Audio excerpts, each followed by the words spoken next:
E eu convido você a orar comigo, pedindo a iluminação de Deus para mim, que Deus também fale ao seu coração a partir dessa exposição e fortaleça você e a sua família. À medida que nós vamos orando aqui, estamos começando a ler a palavra do Senhor, convide os seus familiares, coloque eles ao redor da mesa, abra a palavra de Deus com eles também, ensine eles a encontrar os textos da palavra de Deus.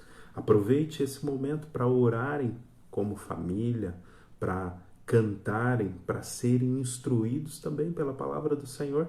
Certamente a sua família será muito abençoada, será riquissimamente abençoada quando vocês se sentarem para estudar a palavra de Deus. Vamos ter uma palavra de oração? Pai, em nome de Jesus, nós queremos te agradecer por esse momento, ó Pai, especial que o Senhor preparou para que nós pudéssemos meditar na tua palavra, pudéssemos ser instruídos por ela, ó Deus, e alcançarmos diante do Senhor um coração cada vez mais entendido, ó Deus. Aproveita, ó Pai, a partir desse momento também, enquanto nós estamos meditando na tua palavra, enche-nos, ó Deus, com o teu Santo Espírito, dá-nos uma porção maior, ó Deus, da tua santidade, à medida que nós estudamos da tua palavra, coloca no nosso coração paz, esperança, consola, ó Deus, aqueles que precisam de consolo, fortalece aqueles dentre nós que precisam ser fortalecidos na fé, na esperança, na paz.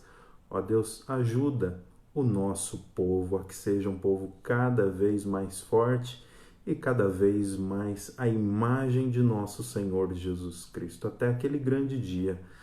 Senhor, perdoa-nos também as nossas faltas. Perdoa, ó Pai, os nossos pensamentos vãos. Perdoa muitas vezes a nossa incredulidade, ó Pai. Perdoa, ó Deus, muitas vezes quando o nosso coração é arrebatado pelas preocupações dessa vida e então, ó Deus, nós perdemos de vista a tua glória. Seja conosco, nos dando entendimento, nos dando sabedoria, falando ao nosso coração, ó Deus, e nos instruindo a partir da tua palavra. Que as palavras, ó Deus, da minha boca, o meditar do meu coração, sejam agradáveis na tua presença, rocha minha, Senhor meu e Redentor meu. Ilumina os olhos do nosso entendimento para que possamos contemplar as maravilhas da tua palavra. É no nome de Cristo, a palavra encarnada, que nós oramos. Amém. Amém, amados irmãos. Nós vamos dar sequência então à exposição nos Salmos de número 2. Nós começamos então na semana passada, fizemos uma introdução a este salmo. Tratamos de várias características presentes nesse salmo, mostramos por que este salmo é um salmo messiânico e quais os conceitos que estão por trás de passagens messiânicas, como no caso deste salmo. Nós vimos dos versos de 1 a 3, que foi a nossa primeira divisão, então, a rebelião humana, os governos humanos representando todos os povos do mundo, né? Príncipes, reis e juízes se levantando contra o Senhor Deus e então vendo planos mirabolantes contra o nosso Deus. A partir dessa perspectiva, então, nos versos de 1 a 3, falamos um pouco sobre a depravação humana, essa degradação moral que leva os homens a odiarem Deus, né? A estarem sempre em um caminho de hostilidade contra o nosso Deus. Também dentro dessa perspectiva, nós mostramos nos versos de 1 a 3 por que tamanho ódio que os homens, as nações, têm contra Deus, de onde vem este ódio e por que este ódio, nos versos de 1 a 3, aparecem mais acentuados. Então, chegamos à conclusão, pelas palavras do salmista, então, que os ímpios eles não querem a influência restritiva de Deus. Eles rejeitam a lei moral de Deus. Eles querem as suas próprias filosofias. Eles querem estar nos seus pecados sem serem lembrados de que Deus está nos céus e que governa de lá todas as coisas. Dentro dessa perspectiva ainda, então estes homens estão fazendo planos, né? E a palavra ali é murmurando contra Deus. Eles estão planejando depor Deus do seu posto. Fizemos uma ligação com os primeiros capítulos de Gênesis, daquela construção arquitetônica da Torre de Babel, e o propósito dos homens é e continua sendo o mesmo: tirar Deus do seu posto de soberania. Então essa é a imagem que nós temos. Os homens estão na terra e eles estão elaborando planos então para assassinar Deus, para depor Deus do seu posto. E a pergunta seguinte então que nós devemos fazer é: o que Deus fará diante desta depravação humana? O que Deus fará diante destes planos malignos e mirabolantes que estão aí sendo orquestrados, pensados pela mente humana?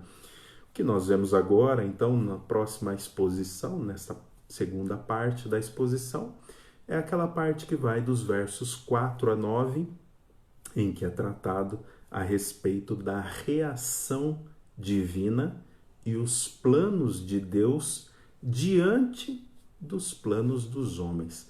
Aqui nos versos de 4 a 9, o governo de Deus, a sua soberania, ela fica clara, ela fica implícita, ela fica aberta. Deus é um Deus soberano, ele governa do seu trono todas as coisas, ele governa toda a sua criação, ela lhe pertence e ela está diante dos seus olhos.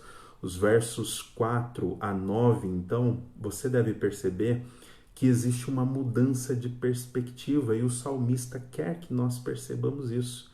Enquanto os homens estão na terra fazendo os seus planos mirabolantes, juntando-se para depor Deus, o salmista quer que nós percebamos o contraste. Deus, nos versos de 4 a 9, aparece nos céus. Enquanto os homens estão na terra em pé, levantados contra Deus, o salmista quer que nós percebamos dos versos de 4 a 9 que Deus ele não está em pé, ele está sentado. Ele não aparece na terra, mas ele aparece nos céus, de onde ele governa soberanamente toda a sua criação. Deus sequer levantou do seu trono para ouvir os planos humanos, os planos mirabolantes. Deus nem se deu ao trabalho de se levantar. Quando nós vemos o salmista então tratando Deus no lugar da sua habitação, nos céus, sentado no seu trono, como um governante soberano, então, rapidamente nós devemos olhar para as Escrituras, personagens da Escritura que tiveram esse encontro com esse Deus soberano, sentado no seu trono, esse trono de glória, querubins e serafins por sobre Deus.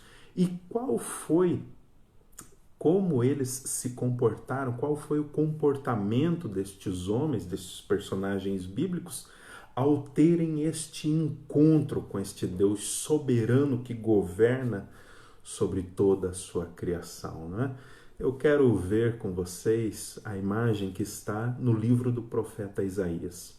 Sempre que os homens têm esta contemplação deste Deus soberano sentado no trono do universo, esta é sempre uma imagem aterradora. Nós podemos falar de Daniel, nós podemos falar de tantos outros homens, podemos falar, por exemplo, de Estevão, logo nos primeiros capítulos de Atos, quando ele tem esta visão deste Deus soberano. Mas eu escolhi para nós Isaías capítulo 6, versos de 1 a 5, que mostram a grandiosidade deste Deus soberano governando sobre toda a terra. E a imagem que é desenhada na nossa mente é contra este Deus que os homens estão se levantando. Isaías capítulo 6, versos de 1 a 5, então nos diz assim: No ano da morte do rei Uzias, eu vi o Senhor assentado sobre um alto e sublime trono, e as abas das suas vestes enchiam o templo. Serafins estavam por cima dele, cada um tinha 6 asas, com 2 cobriam o rosto, e com 2 cobriam os pés, e com 2 voavam, e clamavam uns para os outros, dizendo: Santo, Santo, Santo é o Senhor dos exércitos. Toda a terra está cheia da sua glória. Os umbrais das portas se moveram com a voz do que clamava, e o templo se encheu de fumaça. Então disse eu: ai de mim, porque estou perdido. Porque sou um homem de lábios impuros e habito no meio de um povo de impuros lábios, e os meus olhos viram o Rei, o Senhor dos exércitos. Isaías capítulo 6, versos de 1 a 5. Essa cena nos mostra que Deus está na sua casa, assentado sobre o seu trono. Deus está no ponto mais alto de todo o universo. E quando alguns personagens da Sagrada Escritura têm um encontro pessoal com esse Deus, então a imagem deste governante do universo é sempre uma imagem aterradora. Os homens pensam estar diante da morte iminente por conta da santidade que emana de Deus. É isso que nós temos então. O salmista Davi, quando nos diz que Deus está no local da sua morada, então Deus está sentado nesse trono. Deus está olhando então para os projetos e planos dos homens. E o salmista Davi vai dizer que Deus, olhando, contemplando esta administração diabólica dos homens, Deus sorri. Deus dá risada. Esse não é um sorriso qualquer. Esse não é um sorriso como de um pai para um filho. É um sorriso de menosprezo. É um sorriso de ridicularização. Um sorriso de zombaria. É como se Deus olhasse para os homens do alto do seu trono e dissesse assim para eles: o quê?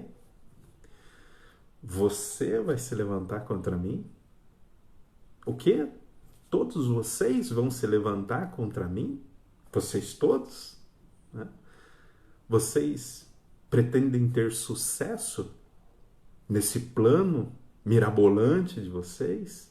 É um sorriso de menosprezo, de desdenho. Pois bem, Deus desdenha do plano desses homens, destes oponentes, e o motivo é por causa da insensatez destes planos. A insensatez dessa administração mirabolante contra o próprio Deus. Os seus oponentes são insensatos. Eles não sabem quem é o seu oponente, eles não sabem quem é Deus. Todos os esforços contra Deus são insignificantes. Não há criação capaz de fazer frente contra Deus. Não há. Eu gostaria de citar para vocês alguns textos que mostram essa grandiosidade, esse poder fantástico que está e que emana do próprio Deus. Por exemplo, Isaías, no capítulo 40, versos 21 a 28, perceba o tamanho, ou pelo menos uma pequena fagulha daquilo que é o poder de Deus. Será que vocês não sabem? Será que vocês não ouviram? Será que isso não lhes foi anunciado desde o princípio? Vocês não entenderam isso desde a fundação do mundo? Vocês não atentaram para os fundamentos da terra? Ele é o que está assentado sobre a cúpula da terra, cujos moradores são para ele como gafanhotos. É ele quem estende os céus como uma cortina e também os desenrola como tenda para neles habitar. É ele quem reduz a nada os príncipes e torna em nulidade os juízes da terra. Mal foram plantados e semeados, mal se arraigou na terra o seu tronco, eles já secam. Quando um sopro passa por eles e uma tempestade os leva como a palha. Com quem vocês vão me comparar? Diz Deus. A quem eu seria igual? Diz o Santo. Levantem os olhos para o alto e vejam. Quem foi que criou todas estas coisas? Aquele que faz sair o seu exército de estrelas, todas muito bem contadas, as quais ele chama pelo seu nome. Por ser ele grande em força e forte em poder, nenhuma só vem a faltar. Por que então você diz, ó Jacó, e você fala, ó Israel, o meu caminho está encoberto ao Senhor e o meu direito passa despercebido ao meu Deus? Será que você não sabe? Será que você não ouviu que o eterno Deus, o Senhor, o Criador dos confins da terra, nem se cansa, nem se fatiga? A sabedoria dele é insondável. Isaías 40, versos 21 a 28. Agora aqui está uma pequena fagulha do que é esse poder divino em ação. Uma pequena demonstração do que é este poder criador. O sábio de Provérbios, ele diz que o coração dos reis e príncipes, o coração dos governantes desta terra, prefeitos, senadores, os presidentes, os imperadores dessa terra, o coração deles está nas mãos de Deus. E ela é como água. Deus inclina onde quer. No passado, os homens, para administrar a água, eles iam colocando determinados marcos e iam então desviando o curso da água com o propósito de conduzir essa água até dentro do seu reino. E então ali ela poderia irrigar o reino, poderia também irrigar plantações, e os homens iam administrando as águas as águas dos rios como eles queriam. Esta é a imagem que o sábio está passando para nós. Deus vai movendo o coração dos príncipes, dos reis, dos presidentes, dos senadores para conduzi-los exatamente onde ele quer. Deus dá um entendimento a reis, a príncipes, a imperadores, a todos aqueles que estão em posição de governança. Deus dá a eles o entendimento e também remove esse entendimento a ponto de eles não saberem se são homens ou se são animais. Por exemplo, nós podemos ver no livro de Daniel uma passagem muito conhecida e eu gostaria de ler para você. Isso está em Daniel no capítulo 4, versos 30 a 37. Perceba como Deus move o coração dos reis e dos príncipes. E quando eles se endurecem contra Deus, Deus remove o entendimento a ponto deles não saberem se são homens ou se são animais. O rei disse: não está a grande Babilônia que eu construí para a casa real com o meu grandioso poder e para a glória da minha majestade? Enquanto o rei ainda falava, veio uma voz do céu que disse: A você, rei Nabucodonosor, se anuncia o seguinte: este reino lhe foi tirado. Você será expulso do meio das pessoas, e a sua morada será com os animais selvagens. Você comerá capim como os bois. E passarão 7 tempos até que você reconheça que o Deus Altíssimo tem domínio sobre o reino dos homens e sobre o reino do mundo, e os dá a quem ele quer. No mesmo instante se cumpriu a palavra sobre o rei Nabucodonosor. Ele foi expulso do meio das pessoas e começou a comer capim como os bois. O seu corpo foi molhado pelo orvalho do céu, até que lhe cresceram os cabelos como as penas da águia, e as suas unhas como as garras das aves. Mas, ao fim daqueles dias, eu, Nabucodonosor, perceba que quem está falando é ele mesmo nessa parte. Mas, ao fim daqueles dias, eu, Nabucodonosor, levantei os olhos ao céu e recuperei o entendimento. Então eu bendisse ao Deus Altíssimo e louvei-o e o glorifiquei, aquele que vive para sempre. O seu domínio é eterno e o seu reino se estende de geração em geração. Todos os moradores da terra são considerados como nada, e o Altíssimo faz o que quer com o exército dos céus e com os moradores da terra. Não há quem possa deter a sua mão, nem questionar o que ele faz. Nesse tempo, eu, Nabucodonosor, recuperei o entendimento. E para a dignidade do meu reino, recuperei também a minha majestade e o meu resplendor. Os meus conselheiros e os homens importantes vieram me procurar. Fui restabelecido no meu reino e a minha grandeza se tornou ainda maior. Agora eu, Nabucodonosor, louvo e engrandeço e glorifico o Rei dos céus, porque todas as suas obras são verdadeiras e os seus caminhos são justos. Ele tem poder para humilhar os orgulhosos. Daniel, capítulo 4, versos 30 a 37. Perceba como este rei é grandioso, como ele é soberano e como ele administra toda a sua criação. E não há nesta terra poderosos capazes de fazer frentes contra ele. Nestes dias, Nabucodonosor era um dos homens mais imponentes que estava sobre essa terra. E Deus lhe faz comer grama como boi.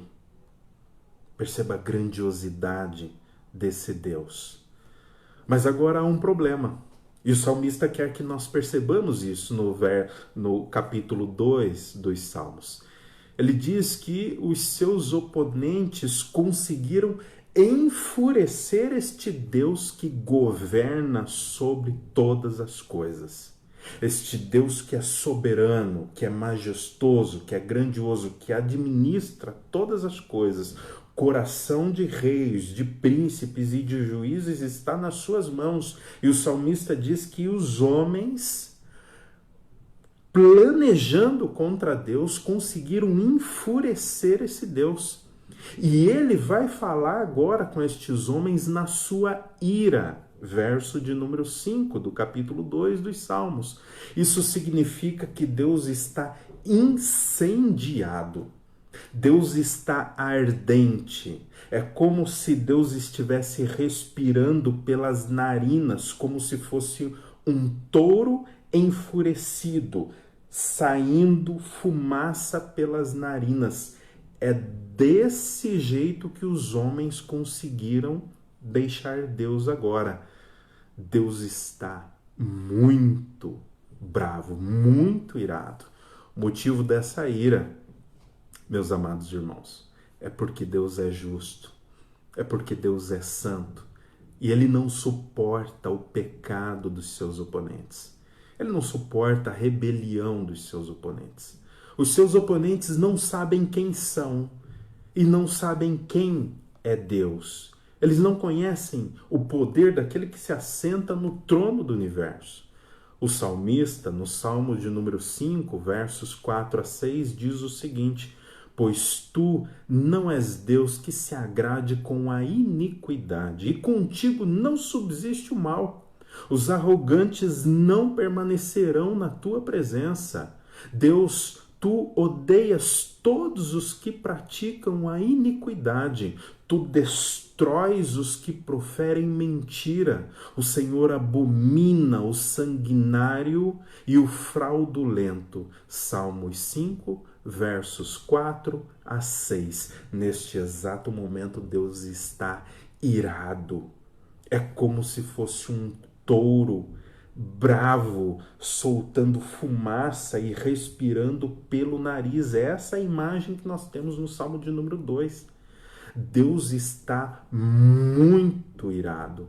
Salmos de número 7, versos 11 a 3 nos diz: Deus é juiz justo, um Deus que se ira todos os dias. Se o homem não se converter, Deus afiará a sua espada. Deus já tem armado o seu arco e está aparelhado as suas tranqueiras, e já para ele preparou armas mortais, e porá em ação as suas setas inflamadas contra os perseguidores, contra aqueles que amam o mal. Deus está nesta posição enfurecido. Salmos de número 7, versos 11 a 13. Ainda nos Salmos de número 11, versos 5 a 6, nos é dito: o Senhor põe à prova o justo e também o ímpio, mas ele abomina o que ama a violência.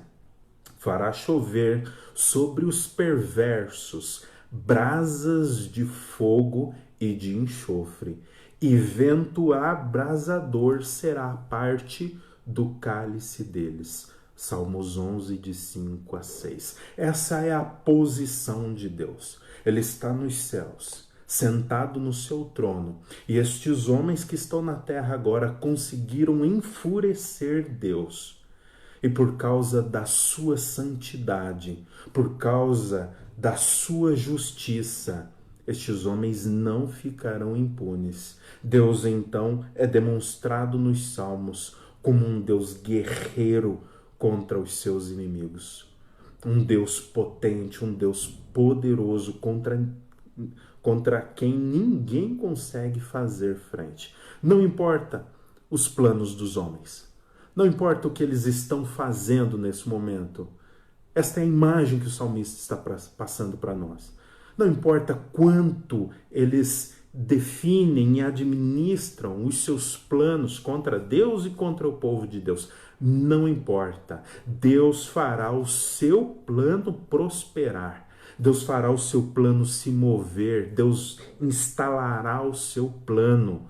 Muitos são os planos do coração do homem, diz o sábio. Muitos são os planos do coração do homem, mas o desígnio do Senhor, este é que prevalecerá. Provérbios 19, 21.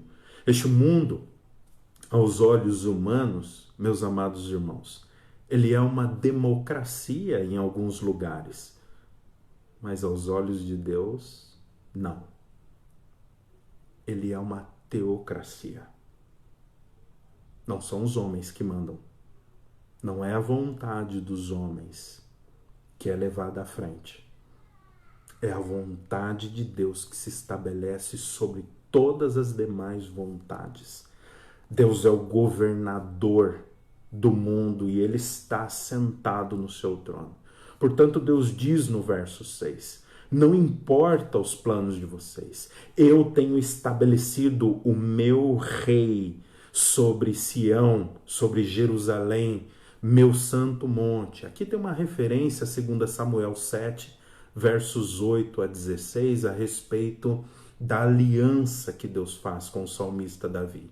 E dessa perspectiva, então, no verso 6, nós já percebemos que aqui há uma referência tanto ao Davi menor, o rei de Israel naqueles dias, quanto ao Davi maior, nosso Senhor Jesus Cristo, o governante do universo. Pois bem, agora no verso 7 desse salmo, quem fala é o Davi menor e também o Davi maior. É o rei de Israel e o rei do universo. Deus, o Filho, vai falar agora. E ele vai dizer: eu publicarei o decreto de Jeová.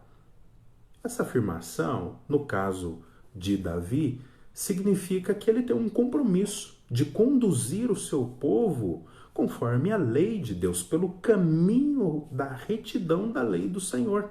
Agora, no caso do Davi maior, no caso de nosso Senhor Jesus Cristo, para quem este salmo está apontando nesse momento, essa é uma conversa trinitariana. É um acordo entre as pessoas da Trindade Santa. É um plano que foi estabelecido antes da fundação do mundo e que será anunciado para todo o mundo. Efésios capítulo 1, versos 3 a 14, fala a respeito deste plano dentro da Trindade. Agora, aqui está o erro de alguns arianos, demonstrado no verso 7.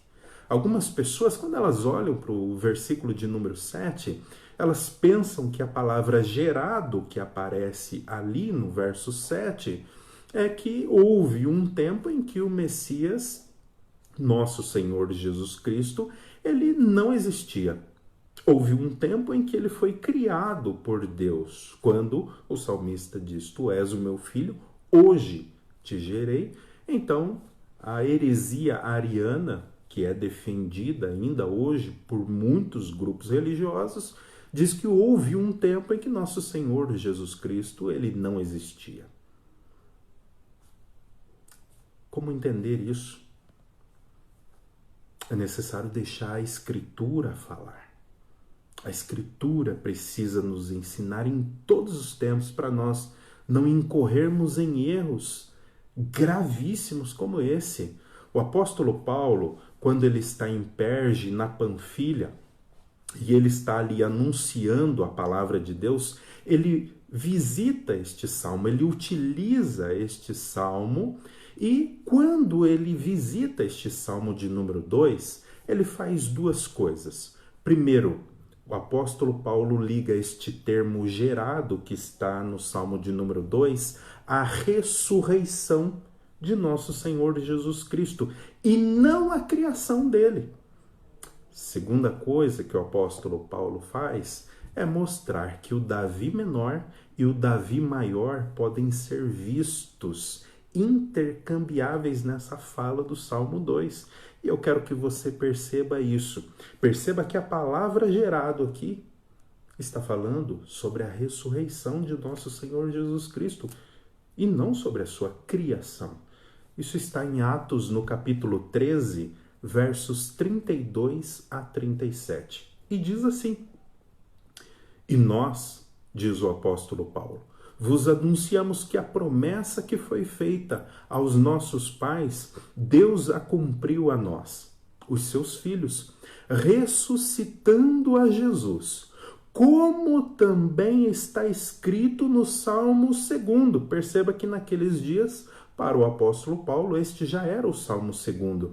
Meu filho és tu, hoje te gerei. Perceba como ele liga a palavra geração à ressurreição. Meu filho és tu, hoje te gerei.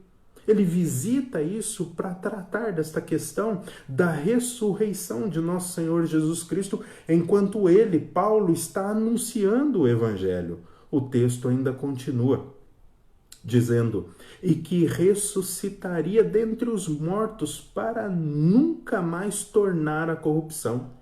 Disse-o assim: as santas e fiéis bênçãos de Davi eu vos darei. Por isso também em outro salmo diz: não permitirás que o teu santo veja a corrupção. Este é o Salmo 16, verso 10. Porque, na verdade, tendo Davi no seu tempo servido conforme a vontade de Deus, dormiu.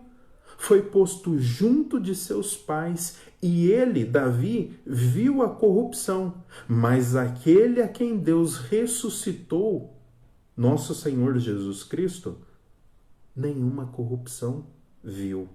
Atos 13, versos 32 a 37.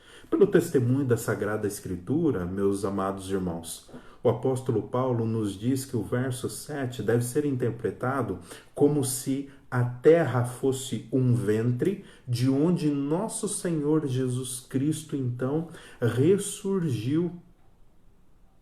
E não como se fosse um novo nascimento. Está um símbolo aqui da ressurreição de nosso Senhor Jesus Cristo. Agora, existe um fato que é verdadeiro. Isso você e eu devemos entender com muita precisão. Houve um tempo, perceba isso, houve um tempo que o Messias encarnado no homem Jesus não existiu. Houve um tempo em que o Messias encarnado em figura humana não existiu. Isso é fato, não é? Isso é necessário reconhecer. Jesus tomou sobre si a natureza humana no tempo e na história.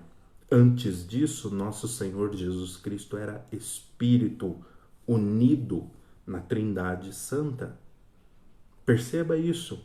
Houve um momento em que nosso Senhor Jesus Cristo foi engendrado no ventre da Virgem Maria, e então, nesse momento, nosso Senhor Jesus Cristo toma sobre si uma natureza humana limitadora. É verdade. E então, neste momento, no tempo e na história, nosso Senhor Jesus Cristo passa então a ser o Deus homem. Isso equivale a dizer, meus amados irmãos, que antes Jesus então não era de carne e osso e sangue, mas agora, hoje, isso fica claro. Isso precisa ficar claro para nós. Houve um tempo na eternidade em que o Pai, meus amados irmãos, ele determinou. Houve um acordo entre a Trindade Santa, em que o Filho deveria tomar sobre si uma natureza humana, limitante, dolorida, como a minha e como a sua. Jesus, nosso Senhor, é eterno e sempre foi eterno. Agora, quanto ao tomar uma natureza humana sobre si, foi no tempo e na história, há 2000 anos atrás, no ventre da Virgem Maria.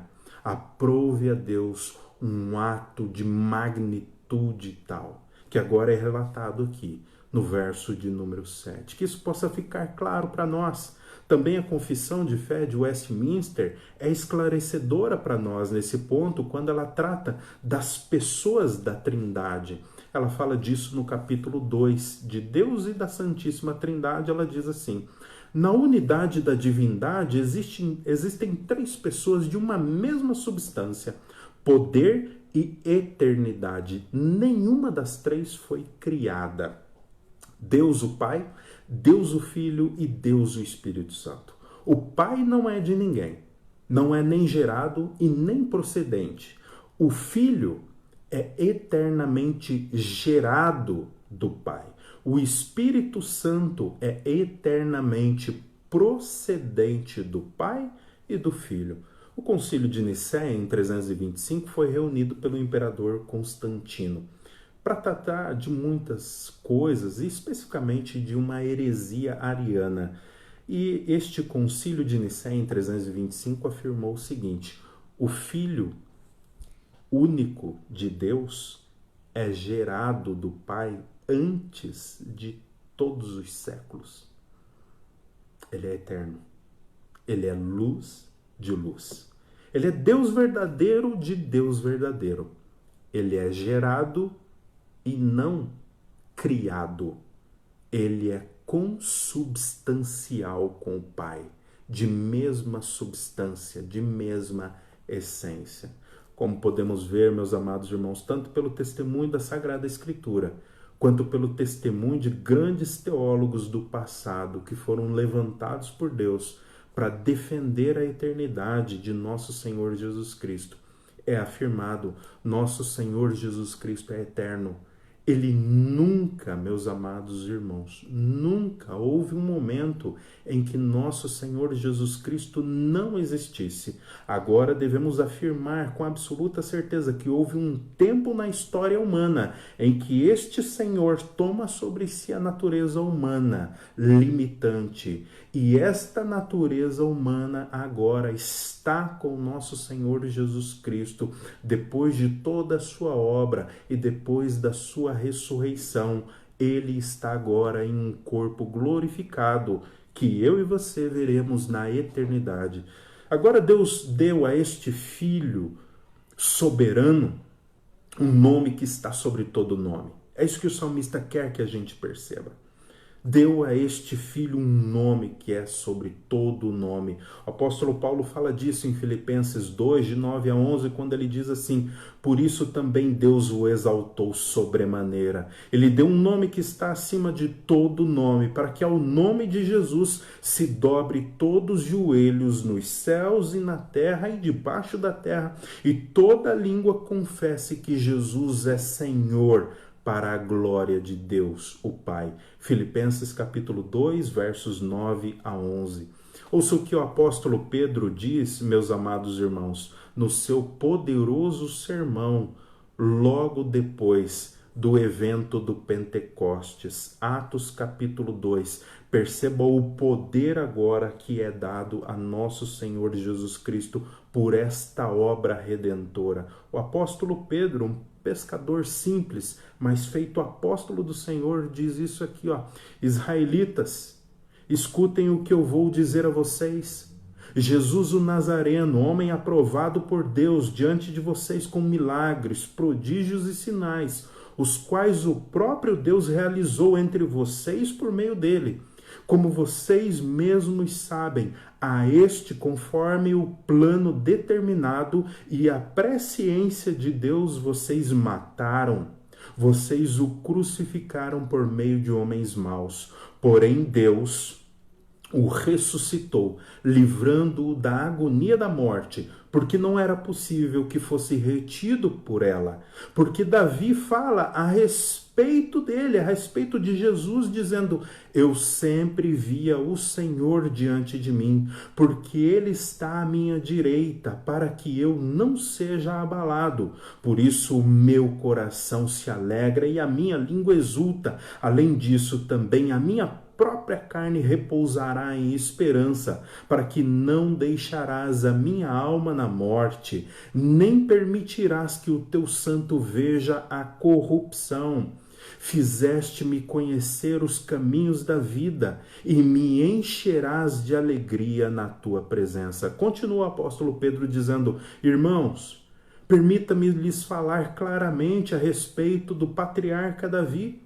Ele morreu e ele foi sepultado, e o seu túmulo permanece entre nós até o dia de hoje. Sendo, pois, profeta e sabendo que Deus lhe havia jurado que um dos seus descendentes se assentaria no seu trono, prevendo isto, ele referiu-se à ressurreição de nosso Senhor Jesus Cristo, que nem foi deixado na morte, nem o seu corpo experimentou a corrupção. Deus ressuscitou este Jesus, e disto todos nós somos testemunhas. Exaltado, pois, à direita de Deus, tendo recebido do Pai a promessa do Espírito Santo, derramou isto que vocês estão vendo e ouvindo agora. Porque Davi não subiu aos céus, mas ele mesmo afirma: disse o Senhor ao meu Senhor: senta-te à minha direita, até que eu ponha os seus inimigos por estrado dos seus pés. Portanto, toda a casa de Israel esteja absolutamente certa de que a este Jesus que vocês crucificaram, Deus o fez Senhor e Cristo. Atos 2, 22 a 36. Deus fez nosso Senhor Jesus Cristo Senhor, soberano, governador sobre todo o universo. Como nós podemos ver, meus amados irmãos, aqui está o plano divino. Deus fez o seu Filho, nosso Senhor Jesus Cristo, Senhor e Cristo. Este é o plano de Deus. Os homens podem fazer o que quiser, podem intentar contra nosso Senhor Jesus Cristo, como nós vemos nas primeiras páginas dos evangelhos, Mateus, Marcos e Lucas, e também João. Os homens levantam-se contra o Rei soberano, uma criança, um bebê recém-nascido, mas os seus planos são todos frustrados. Deus entregou a nosso Senhor Jesus Cristo todas as nações nas suas mãos. É isso que diz o verso 8. Pede-me, diz Deus a nosso Senhor Jesus Cristo, e eu te darei as nações por herança e os confins da terra por tua propriedade. Você já percebeu qual é o problema aqui agora? O problema é que estes povos que foram dados ao Filho soberano, eles estão em rebelião. Estes povos que nosso Senhor Jesus Cristo recebeu por herança, eles estão tramando contra ele. Os povos estão em turbulência.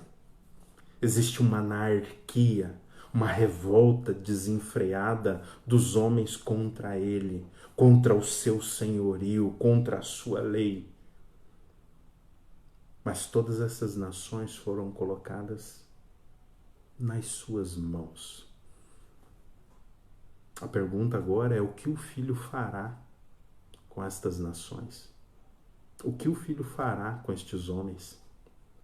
Verso 9 diz: lhes quebrará com vara de ferro e os despedaçará como um vaso na mão do oleiro. Nas mãos do rei está a vara de ferro, e com ela ele vai esmiuçar aqueles que levantaram seu calcanhar contra Deus. Você percebeu a imagem que o salmista desenha na nossa mente? Todas as nações são colocadas na mão do Filho, e agora todas as nações recebem a imagem de um vaso simples. Um vaso nas mãos do oleiro. Essa é a imagem que está agora. Ele é o oleiro e os povos, todas as nações, todos os homens, mulheres, crianças, velhos, reis, príncipes, rainhas, todos estes são como um vaso nas mãos do oleiro. Isso indica poder e capacidade de subjugar. Ele é o oleiro. E nós, as nações, o mundo todo, um vaso fácil de se quebrar. A vara de ferro aqui é uma aplicação de condenação eterna ao inferno. Aqui está a destruição, está posta diante de nós, e uma decisão dos homens precisa ser tomada nesse momento. Toda aquela rebelião que nós vimos nos versos de 1 a 3, tudo aquilo que estava sendo orquestrado pelos homens, que estava sendo orquestrado, pensado contra o Senhor dos Exércitos, contra aquele que tem poder, toda aquela rebelião agora vem à tona. Os homens são demonstrados como que estando nas mãos deste Rei do Universo, como sendo um simples vaso. Pense sobre isso. Talvez você diga assim: olha, pastor, sabe de uma coisa? Eu nunca participei de um plano maligno contra Deus, contra nosso Senhor Jesus Cristo. Eu nunca fiz isso. Na verdade, todos nós participamos de planos assim todos os dias. Nós só não reconhecemos, mas nós participamos de planos como esse todos os dias. Sempre que nós cometemos alguma falta, essa é uma demonstração de rebelião contra a vontade de Deus, contra a lei de Deus. A sentença meus amados irmãos, foi pronunciada. Todo aquele que está em rebelião contra o rei será esmiuçado, quebrado, destruído pela vara de ferro que está nas mãos do grande rei. Às vezes o meu e o seu coração se levanta contra determinações de Deus simplesmente porque nós queremos fazer com que a nossa vontade se sobressaia à vontade de Deus. Nós queremos criar filhos à nossa maneira. Nós queremos ser esposa e maridos à nossa maneira. Nós queremos trabalhar da nossa maneira. Nós queremos lidar com o pecado e com as coisas que são um crime diante de Deus da nossa maneira. Aquilo que para Deus é hediondo, muitas vezes nós queremos minimizar. Nosso coração muitas vezes manipula estas coisas e nós então, por não nos submetermos à vontade do grande rei, nos colocamos no mesmo pé de igualdade que estes homens que estão tentando quebrar as algemas, livrar-se de Deus e da sua soberana lei. Agora, aqui está o Evangelho no Salmo 2.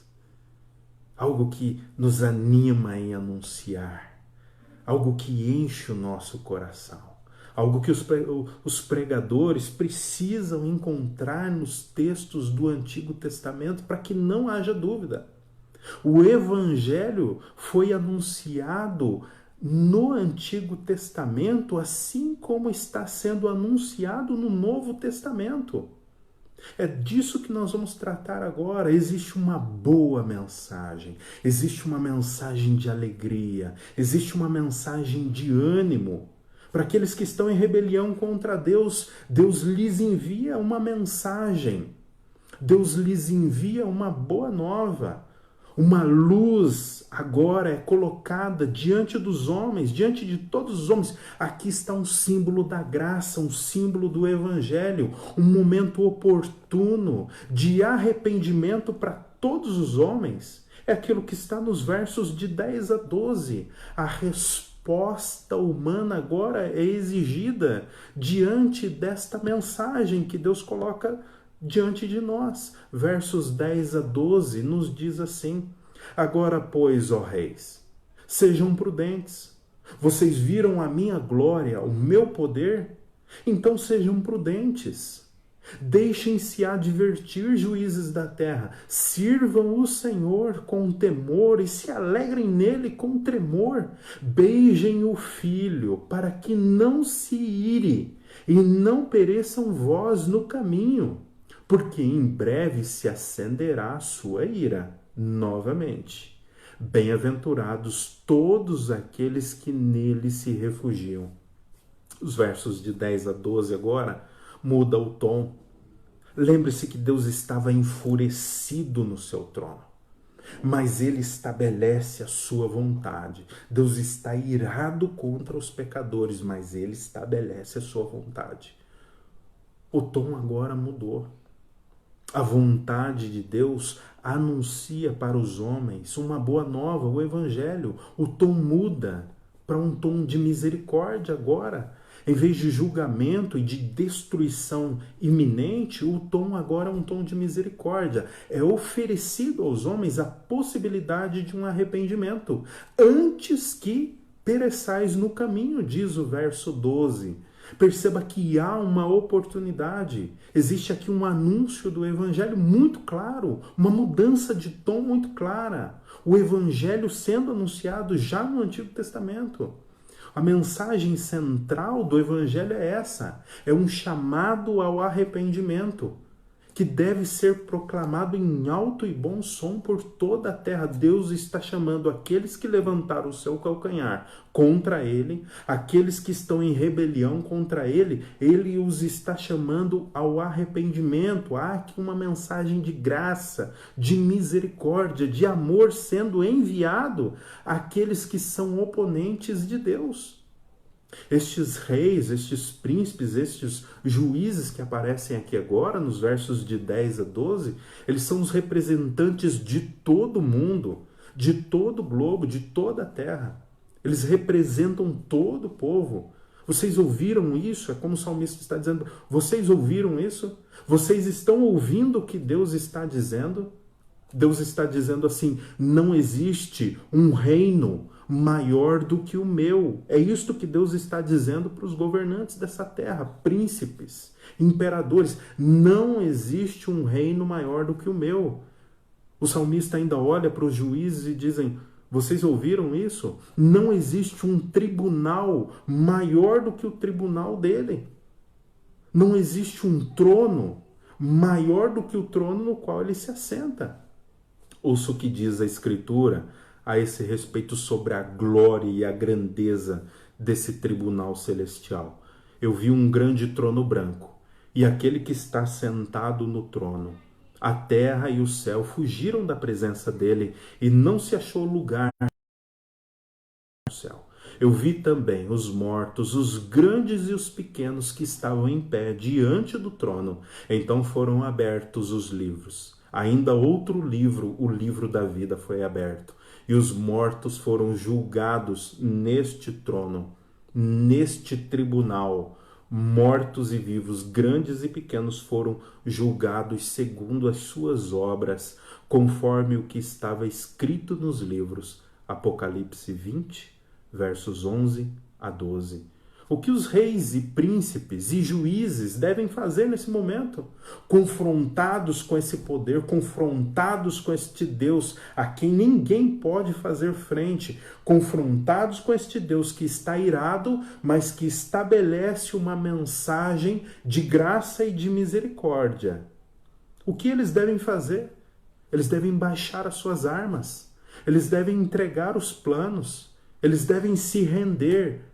Todos a uma só devem se render. Na antiguidade é interessante que quando alguns povos, alguns reinos eram conquistados, né? Então eles eram trazidos por todos os generais entrando na frente, na cidade, e toda a cidade louvando. Então aqueles generais pelas suas conquistas iam trazendo todo o povo conquistado atrás, que era vexaminoso para eles. E eles então iam entrando pelas portas do castelo e chegando no castelo, chegando diante do rei, ele estava sentado no seu trono e cada uma daquelas pessoas conquistadas pelo reino vencedor deveria beijar os pés do rei vencedor. Isso era um sinal de rendimento, era um sinal e uma proclamação de paz, uma aliança de paz. Se eles se rendessem, beijassem os pés, reconhecessem a soberania daquele rei, a vida deles seria poupada. Essa é a imagem que nós temos aqui agora. Um rendimento para a paz. Que tipo de beijo se requer aqui, meus amados irmãos? O beijo nessa cultura ele tem uma série de variações. Às vezes esses beijos acontecem nos pés. No Novo Testamento você vê nosso Senhor Jesus Cristo sendo beijado nos pés por uma mulher pecadora. Às vezes esses beijos acontecem nas mãos, nas palmas das mãos também. Às vezes acontecem nas vestes, muito comum um aluno beijar as vestes do seu mestre também. Às vezes o beijo acontece no rosto. Geralmente este é um ato relacionado à saudação, nos encontros também. Mas sempre o beijo está carregado de afeto. Sempre está relacionado a compromisso, a submissão, a adoração. É como quando um filho beija um pai, como quando um pai beija um filho, como quando um discípulo beija o seu mestre. Essa é a imagem desse beijo. Não é um beijo qualquer. É um beijo que é carregado de afeto. As emoções estão colocadas ali.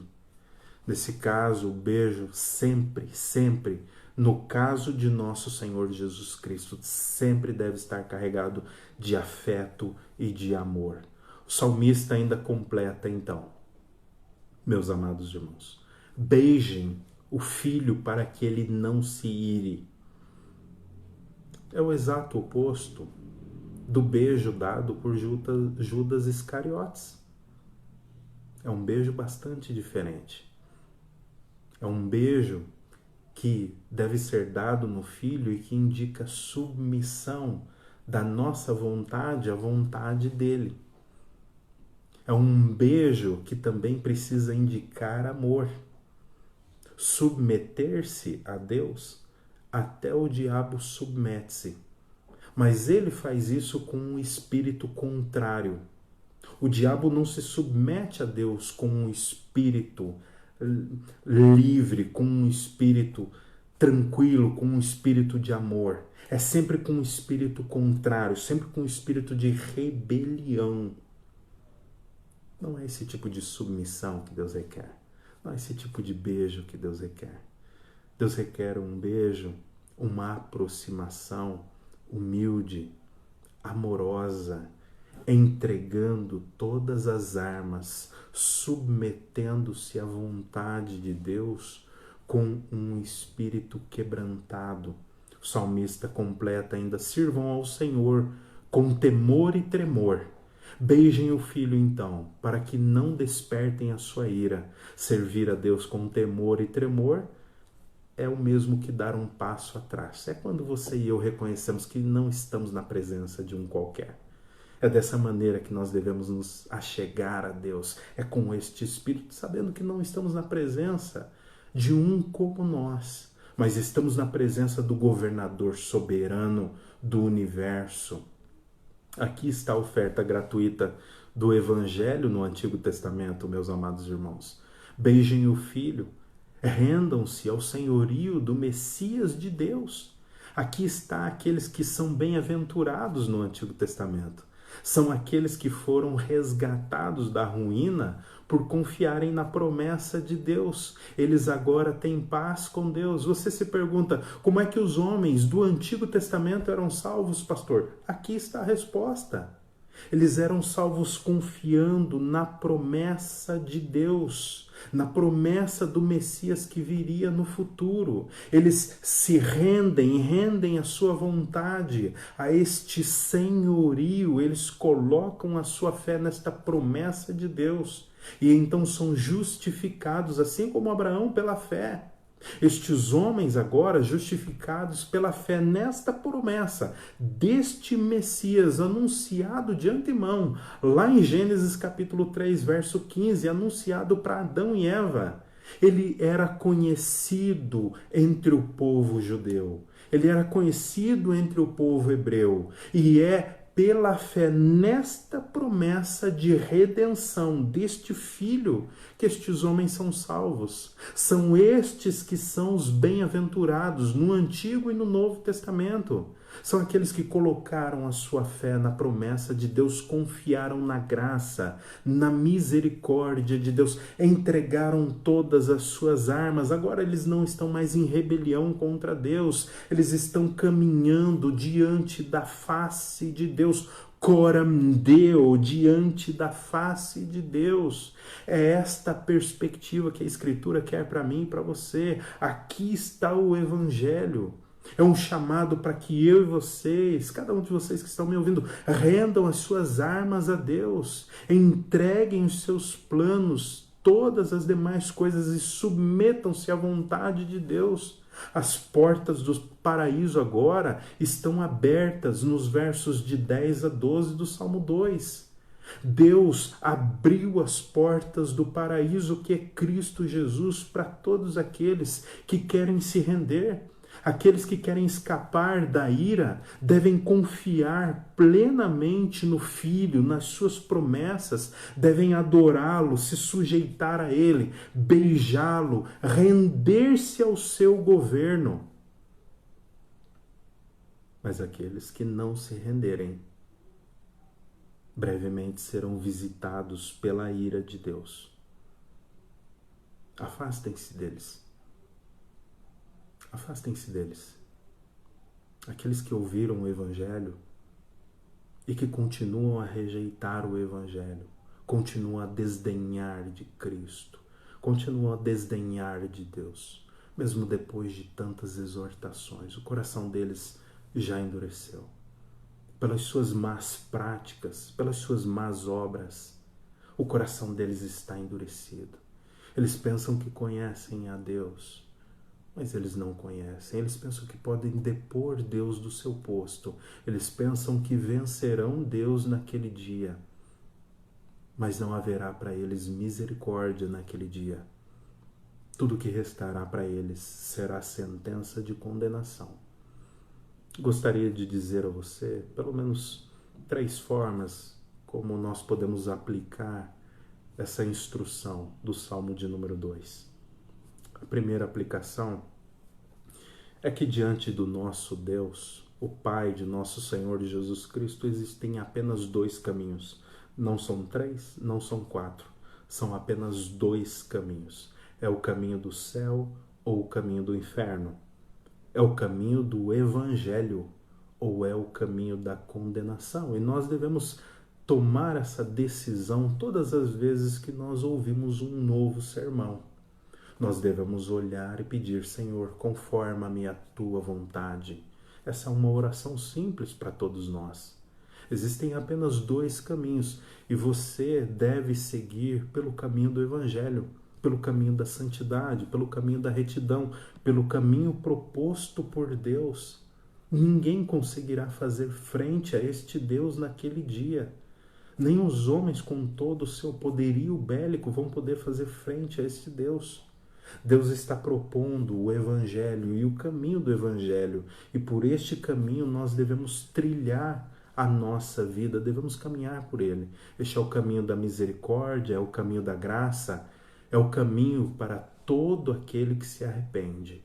Este é o bom caminho, por onde eu e você, os nossos filhos, as nossas esposas, eles devem caminhar por este bom caminho. A segunda coisa, meus amados irmãos, é que o nosso coração, muitas vezes, ele se rebela contra a vontade de Deus. Em várias áreas da nossa vida, muitas vezes nós não nos submetemos à vontade de Deus. Muitas vezes nós queremos que a nossa vontade se sobressaia sobre a vontade do governador do universo, né? Sempre que isso acontece, então nós nos colocamos no mesmo caminho daqueles que não temem ao Senhor. Nós nos colocamos no mesmo caminho daqueles que estão num caminho contrário à vontade do Senhor. Num caminho que é um caminho de tristeza. Não é um bom caminho, não é o caminho da felicidade. Não é o caminho no qual eu e você devemos ser encontrados, não é? Por isso é importante entender, meu amado irmão, guarde isso.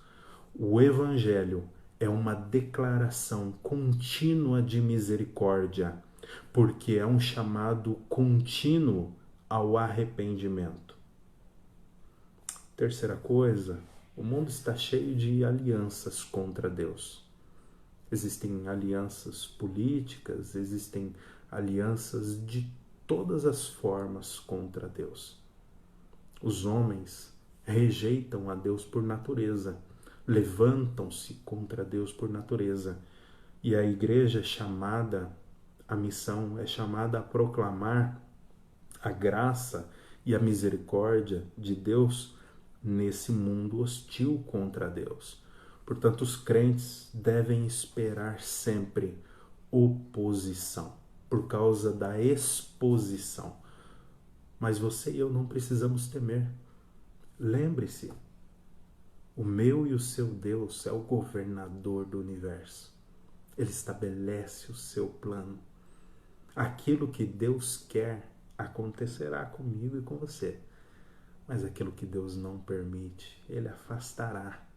Deus tem todas as coisas nas palmas das suas mãos e governa todas elas. As nações são para Deus como um vaso nas mãos do oleiro, que o oleiro quebra e faz o que quer, no momento em que quer. Que o seu coração possa descansar, meu amado irmão, nessa esperança de que Deus governa todo o universo e que Deus fará sempre prevalecer o seu plano sobre todos os demais planos. Deus possa alegrar o seu coração. Vamos ter uma palavra de oração antes de nos despedirmos? Convido você a orar junto comigo. Papai, em nome de Jesus, nós queremos agradecer pela Tua palavra, que endireita o nosso coração, que nos mostra, ó Deus, a Tua grandeza, o Teu poder, ó Pai. Quem dera, ó Deus, nós tivéssemos olhos como os dos querubins, dos serafins, ó Deus, para contemplarmos a grandeza do Teu poder em toda a sua expressão, ó Pai. Antes, ó Deus, nós temos estes olhos, ó Pai, que foram afetados pelo pecado. Por isso, ó Deus, nós clamamos ao Senhor. Abra os olhos do nosso entendimento, ó Pai, para que nós possamos contemplar o Teu poder, a Tua glória, a Tua graça e a Tua misericórdia em toda a sua vasta expressão, ó Deus. Seja conosco, ó Pai, direcionando o nosso coração, o nosso entendimento e também a nossa vontade. Inclina, ó Pai, o nosso coração para a Tua lei e para a Tua vontade, e não para a soberba, ó Deus. Livra-nos de tão grande pecado contra o Senhor, ó Deus. Ajuda-nos, ó Pai, a não nos rebelarmos contra a Tua santa vontade diante de um mundo hostil que já é rebelde diante da Tua lei, Senhor. Ajuda-nos a resplandecer nesse tempo como luzeiros, ó Deus, à medida que nós obedecemos de forma humilde a Tua vontade, como nosso Senhor Jesus Cristo obedeceu, Pai. Dá-nos um coração humilde, contrito e quebrantado sempre, Papai. Enche-nos com Teu Espírito Santo, para que possamos fazer sempre a Tua vontade, porque ela é boa, ela é perfeita, ela é agradável, ó Deus. É no nome de nosso Senhor Jesus Cristo que nós oramos a Ti. Amém.